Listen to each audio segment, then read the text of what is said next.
আজ না দিনটা ছিল সানডে, আর সানডেতে তো একটু স্পেশাল কিছু রান্না করতেই হয়। তার আগে না আমি আমার কিচেনের এনভায়রনমেন্টটা একটু ফ্রেশ করার জন্য এই ধূপটা ধরিয়ে নিলাম। আর এই ধূপদানিটা আমি রিসেন্ট নিয়েছি, কেমন লাগছে জানিও তো। আর তোমাদের যদি কারোর লিঙ্ক প্রয়োজন হয় সেটাও জানিও, আমি কমেন্ট বক্সে লিঙ্ক দিয়ে দেবো। আজ না বাসন্তী পোলাও আর তার সঙ্গে মাটনটা করেছিলাম, আর এই বাসন্তী পোলাওয়ের রেসিপিটাই তোমাদের সঙ্গে শেয়ার করব।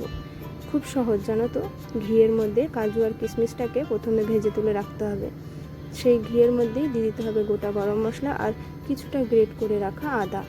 নেড়ে চেড়ে গোবিন্দভোগ চাল দিয়ে নুন হলুদ দিয়ে আবার কিছুটা নেড়ে চেড়ে যে পরিমাণ চাল দেবে তার ডবলের থেকে সামান্য একটু বেশি পরিমাণে জল দিয়ে দিতে হবে। জলটা দিয়ে 5 থেকে 7 মিনিট ঢাকা দিয়ে রেখো।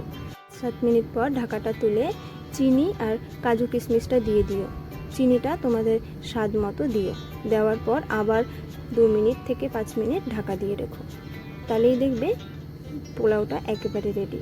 আর সবশেষে না নামানোর আগে একটু গরম মশলা আর তার সাথে ঘিটা দিও, খেতে খুব ভালো লাগে। আর আমি যেই পরিমাণটা বললাম সেটা করে দেখো, খুব ভালো হবে, একেবারেই ঝুরঝুরে হবে।